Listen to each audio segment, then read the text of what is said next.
What's going on, YouTube, and welcome back to another tier list Tuesday. Today we are doing the poker hands in Balatro. So we're going to be ranking all the different types of poker hands in Balatro from S tier to D tier, and we're going to be taking into consideration, as always, all 15 decks, all stakes, high score runs, and challenges. So with that in mind, without further ado, let's jump into it. And of course, the first hand we're going to talk about is high card. And coincidentally, while it is the slowest scaling hand at just +1 mult and +10 chips, it is an S tier hand. And now, if you don't know why I am saying that, and you haven't watched one of the videos as of recent, let me quickly explain why. Well, first of all, high card is obviously the most consistent hand. You can play it no matter what, every single time, without fail.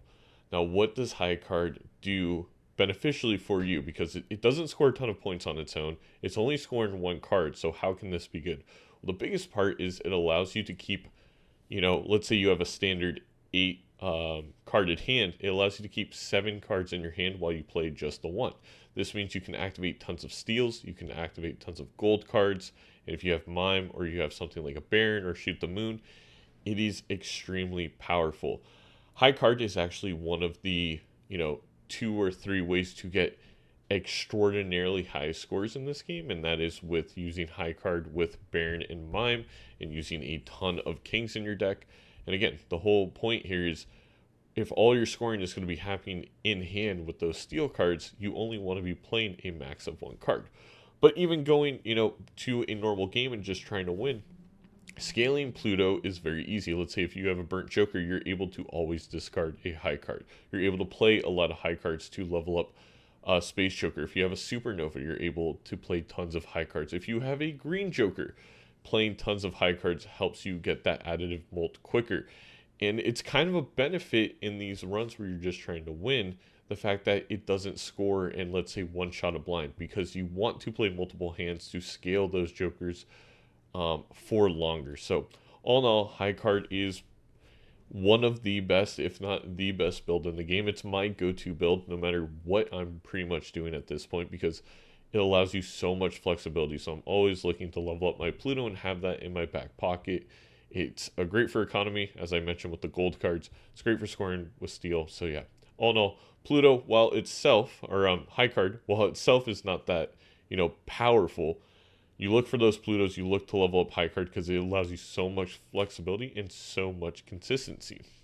With that said, we move on to pairs, which scale just slightly better at 15 chips and 1 mult instead of 10 chips and 1 mult.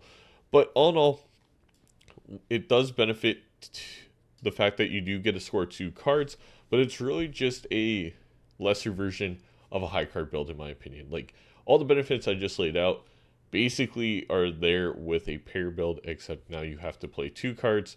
Maybe you get to score both those cards. Let's say you're playing with an 8-ball, or you have a couple of lucky cards with an oops all 6s, and you can get a little bit more money and mult out of those cards. Maybe it's a little bit more beneficial in those circumstances to play pairs over high cards. But all in all, if I'm going to play a pair build, I might as well play a high card build. At the same time, it's still very powerful. It's still a build you can absolutely go down. I put it in the A category. I still think it's very good. If you watch Mouth, a very prominent Balatro streamer and YouTuber, he, has won so many gold stakes at this point playing the pair build. It's very easy. Basically, rewind the tape, and everything I said on Pluto and high card, you can kind of apply to the pair build. It's just a little less more inconsistent because you have to have 2 of the same card, but that's going to happen most hands. And all in all, it's a very viable option. So moving down, the next step is the 2 pair build, in which you scale +1 mult and 20 chips. And I'm going to put this all the way in the C tier. Now, hear me out. Pants is a fantastic joker. If you don't know, Pants scales +2 additive mult every time you play a 2 pair. That's a very good joker. It can make 2 pair viable. The thing is, Pants is uncommon. It's not a joker you're going to see all the time, like all the additive mult jokers I just went over that work with a high card or pair build. Now, you can use those jokers on a 2 pair build. 2 pair is still a pretty common hand in poker and Balatro, but not nearly as easy to get, especially if you're combining it with something like Burnt Joker. The fact that you have to find a 2-pair, discard that 2-pair, and then find another one to play is a little bit rough. And it also is not scaling particularly well. The plus 20 chips is nice, definitely a step up from the 2 we just talked about, but it's still only at plus 1 volt. So not a fantastic option in my opinion. I tend to avoid 2-pair builds, again, unless I get that very early pants Joker. All in all, I just think you want to stay away from 2-pair builds. There's not really any viability there for something like a high score. It's 2 in the middle, right? If you're not going all the way at the super high-end 5-card hands, you're not keeping it simple with a high-card build, kind of what are you doing there with a 2-pair build? Again, all of these hands, I do want to go say really quickly, you can win with. Like, you absolutely can. Balatro University's demonstrated this. I've demonstrated it to a certain extent. Other YouTubers have demonstrated to a certain extent. All these are viable in the sense of if you put the time and effort, you focus on that hand, you can win a run even at high stakes with pretty much all of these. But I'm taking into account, again, also high scoring. I'm also taking into account how easy and is it to do that. And at the end of the day, if I'm just trying to win, I definitely want to put this in the C tier. If I'm trying to go into high scoring, I put it in the D tier. I'm going to, split the difference and just keep it in C tier because I do think there's some slightly worse hands that you could be going with. Moving on to Flush. Now this levels up at plus 2 mult and 15 chips with Jupiter, or, leveling up the Flush in general. I really go back and forth with Flush builds. I'm going to put it in the B tier. I think it scales just enough to be viable, but all in all, I still really don't love playing Flush builds anymore. I still think it scales pretty darn slowly for a 5-card hand. It's not the easiest thing to build around unless, of course, you're on something like the checker deck, but it is pretty common. And the one thing that Flush builds really have going for it is the Joker synergies with the uncommon and common Jokers that are for specific suits. So that's, let's say, an Arrowhead that gives you plus 50 chips for every spade, Bloodstone times 1.5 mult, or there's a 1 in 2 chance of 1.5 mult on each heart card. The Onyx Agate gives you plus 8 mult for every club card. There's a lot of reasons here to build into flushes and to build into a specific suit. And if you level up this hand enough, it will kind of scale with your game. It will fall behind at higher stakes, unlike some of these other ones that we're going to talk about, but it's doable. But it is still, at the end of the day, a 5-card hand. And what I mean by that is, we talked about with high card, you play 1 card, you can keep 7 in hand. When you play a flush, you're playing 5 cards, which means you only have 3, or depending on the circumstances, 2 or 4 cards left in your hand. Doesn't give you a lot of options there to build economy with gold cards, build more mult with steel cards. It also narrows what you're able to do with your deck, and you're also very often very susceptible to certain boss blinds that debuff certain suits. So it's not, I've honestly talked myself into playing in the D tier. It's not something that I am really ever seeking out anymore. Sometimes it finds you. Again, there are really good synergies there. There's a good synergy with Ancient Joker, which then you can move towards playing a flush build. With Ancient Joker, you can use Smeared, 4 Fingers. There is utility there to help you play flush builds. Ancient Joker gives you times 1.5 mult per a specific suit. That suit changes every round. It's not dependent on your deck. It changes no matter what. Smeared, hearts and diamonds count the same. Spades and clubs count the same, excuse me. 4 Fingers, you only need 4 cards to play a flush and a straight. So all in all, those cards can make a flush a little bit more viable, but I think there's better options. And again, if you're going for 5-card build, we're going to talk about some better ones just in a second. Next, we have a 3 of a kind with Venus, plus 2 mult and plus 20 chips. It starts not that great. By level 2, you're at 5 and 50, so it's okay. But again, I think this suffers from the same thing as 2-pair, where it's like you're kind of splitting the difference. You're not quite going after high card where you have a lot in hand, but you're not quite going all the way to the super powerful 5-card hands. You're splitting this weird way where you're stuck there in the middle.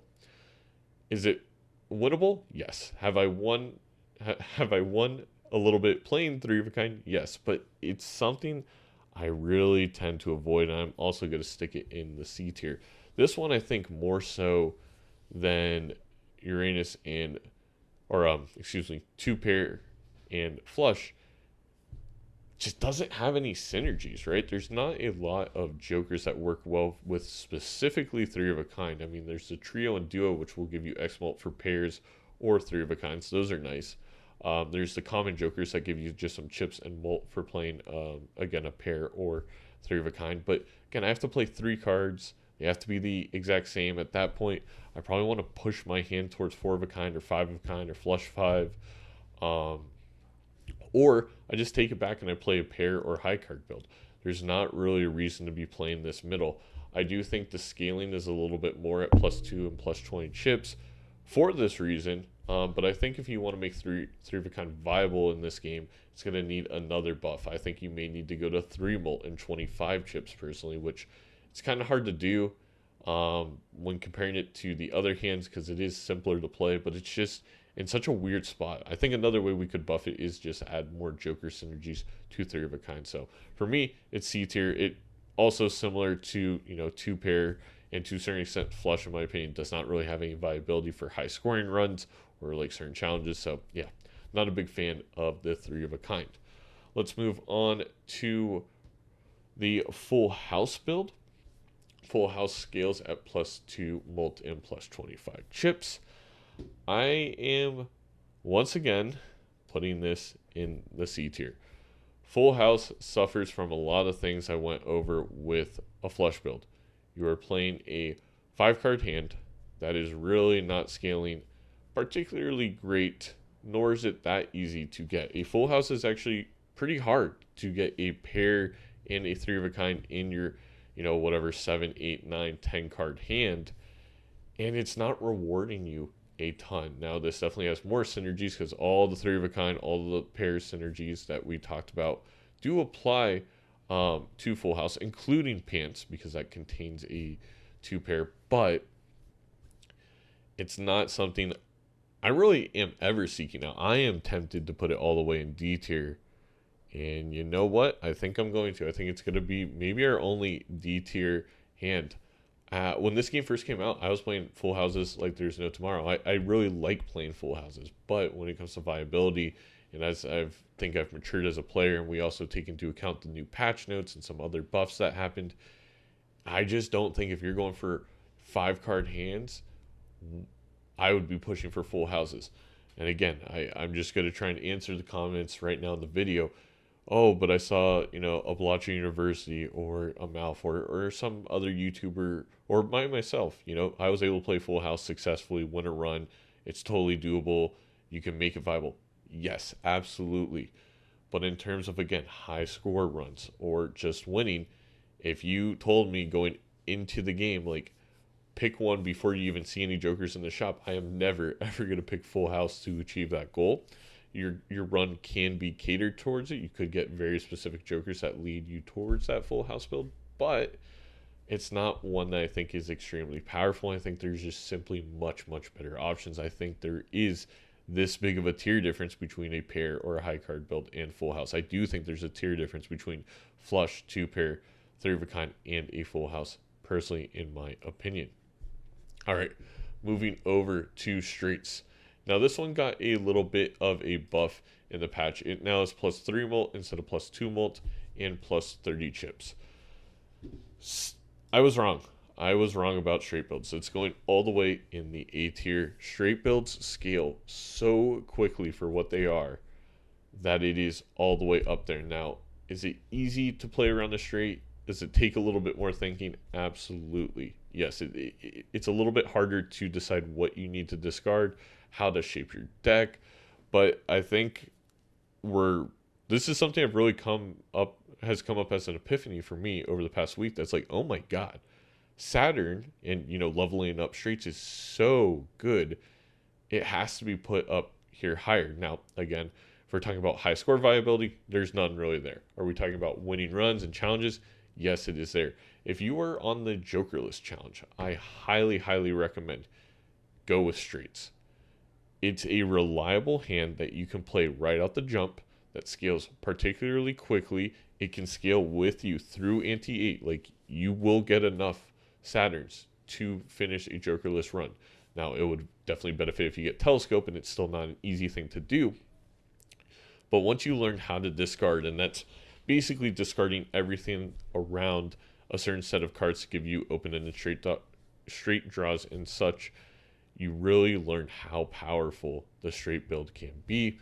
All in all, I've definitely changed my mind. The first gold stake run I had on this new 1.01e patch was with a straight.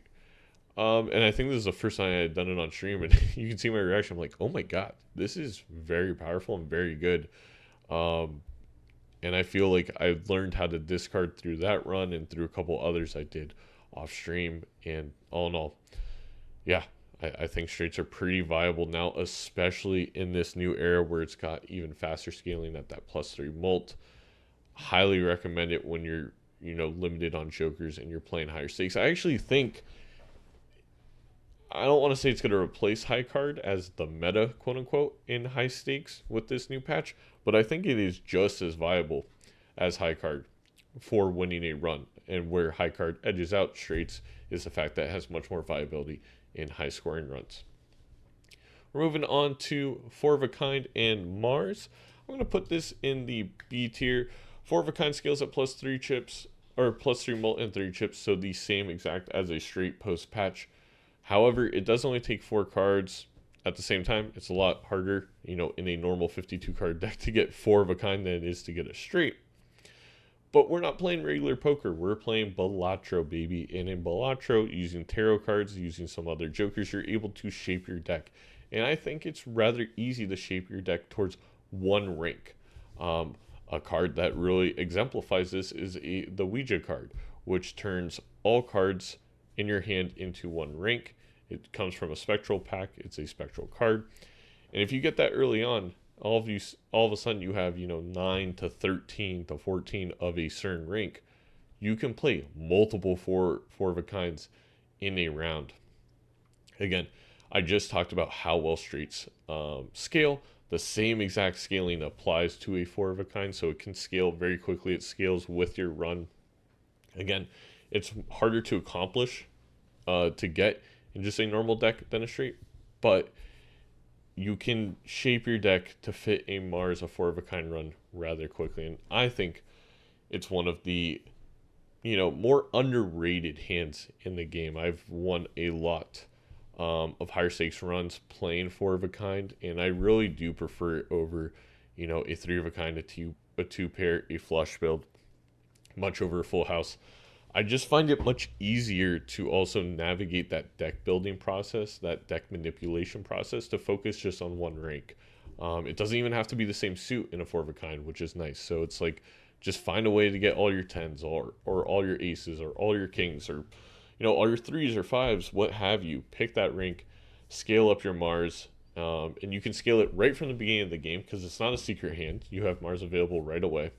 So all in all, it has a lot of what I just said about straight builds, except for the fact that it's a little bit hard to get right out the gate in terms of playing it, but that can come rather quickly with just a couple of Arcana packs, a couple of Spectral packs, or something like a trading card joker, which deletes a card every single round if you discard the first card. It also gives you $3, which is another great benefit, and that can help thin your deck rather quickly and, you, again, manipulate it towards the one rank that you want. Moving on to straight flushes. This is another one that got a little bit of a buff in the patches, now +4 mult and +40 chips. However, when you take into consideration how difficult a straight flush is to get, for me, it is a C tier hand. It's border. Now I'm going to put it in D tier. I'm not going to let other people influence me because I've heard some arguments about straight flushes. In my opinion, this is very similar to what we talked about with Full House in relation to 2 pairs or 4 of a kinds or 3 of a kinds. Same thing kind of applies here with straight flushes and straights. Straight flushes, yes, they do scale faster. 10 more chips and 1 more mult is nothing, like, it is a big deal. However, you are talking about magnitudes difference in terms of how hard of a hand it is to play. You almost need a utility joker, something like a shortcut which allows gaps in your straight or 4 fingers or both or smeared. And now you're wasting a joker spot that could be used on economy, mult, X mult, or chips on something to make your straight flushes viable. Now, because it scales so fast, you can afford that joker spot.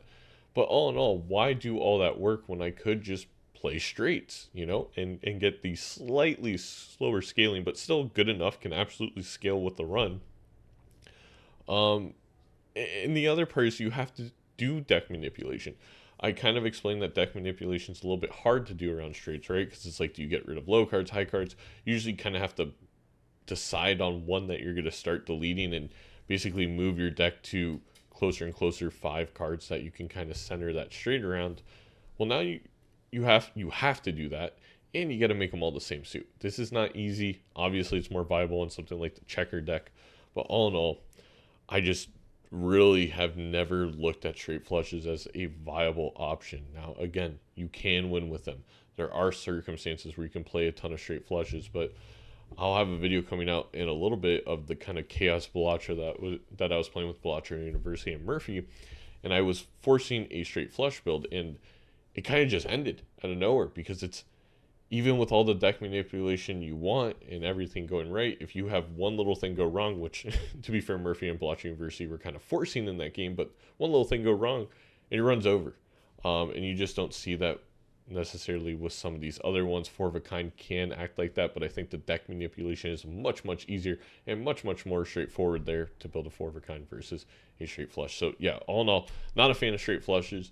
They are powerful in terms of how quickly they scale, but they require just a little bit too much effort for me in terms of the joker cost and the cost when it comes to deck manipulation. Now we're moving into secret hands, quote unquote, and first we're going to have five of a kinds. Five of a kinds are absolutely going to go in the B tier for me next to Mars. They're very similar. Now this is scaling quite a bit faster at +3 molten 35 chips. It also requires a 5th card.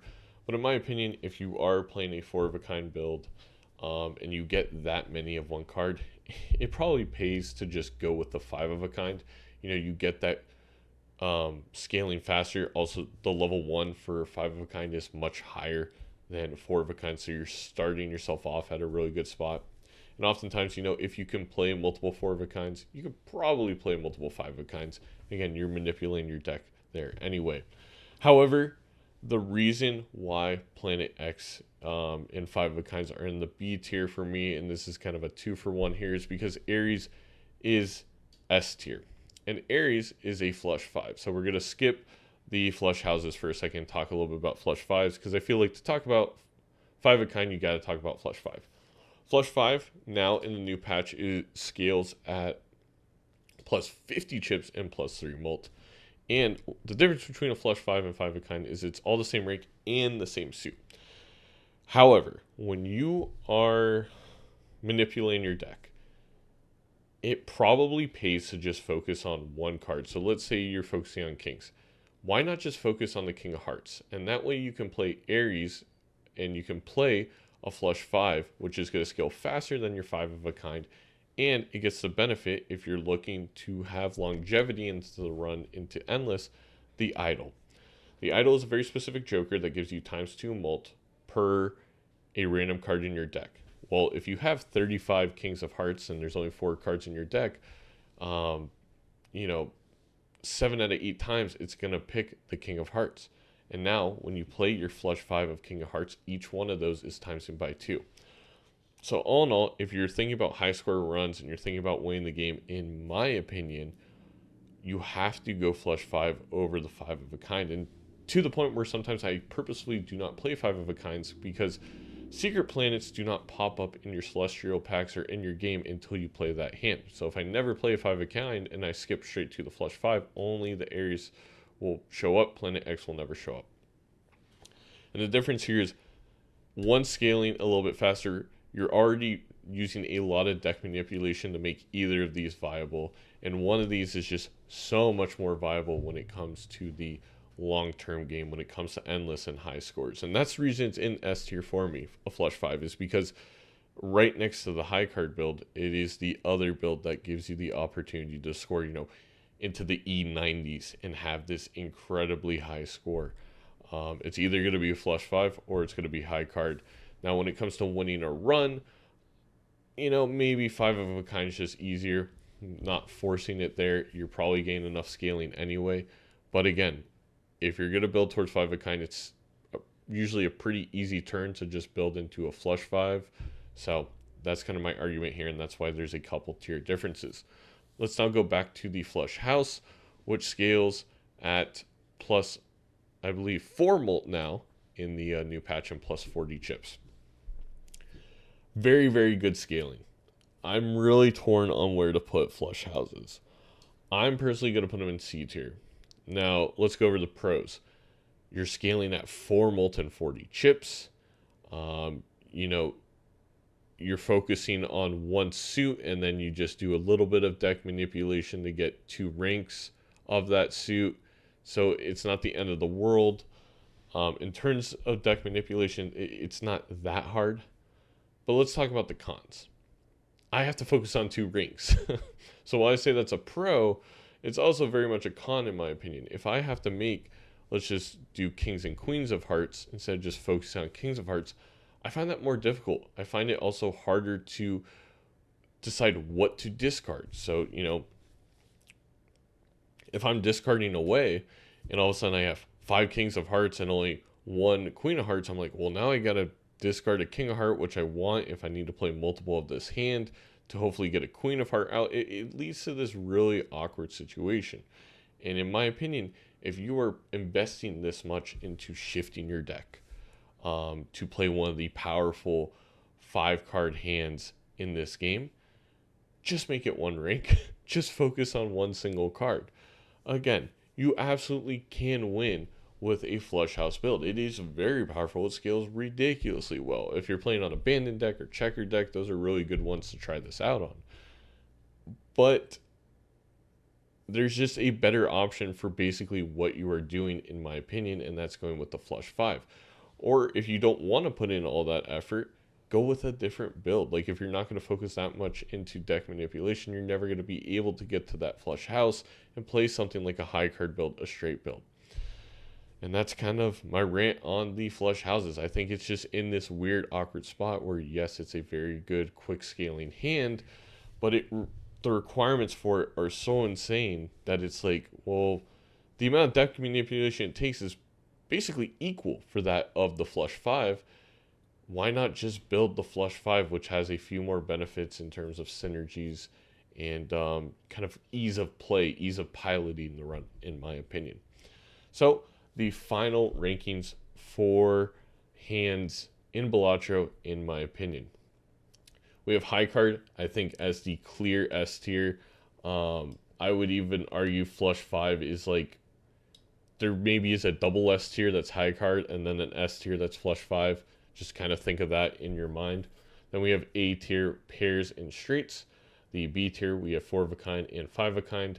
C tier for me is 2 pair flushes, 3 of a kinds, and in this weird little spot, flush houses. And then finally in D tier, we have full houses and straight flushes. That's going to wrap it up. So let me know in the comments down below, what's your favorite hand to play in Balatro? What did I overrank? What did I underrank? Hit the like if you like this one. Hit dislike if you didn't. And hit that subscribe button because you don't want to end up like Murphy. I'm not subscribed to Zaino on YouTube. And I'm sorry. There we go. We're subscribed. Subscription ad.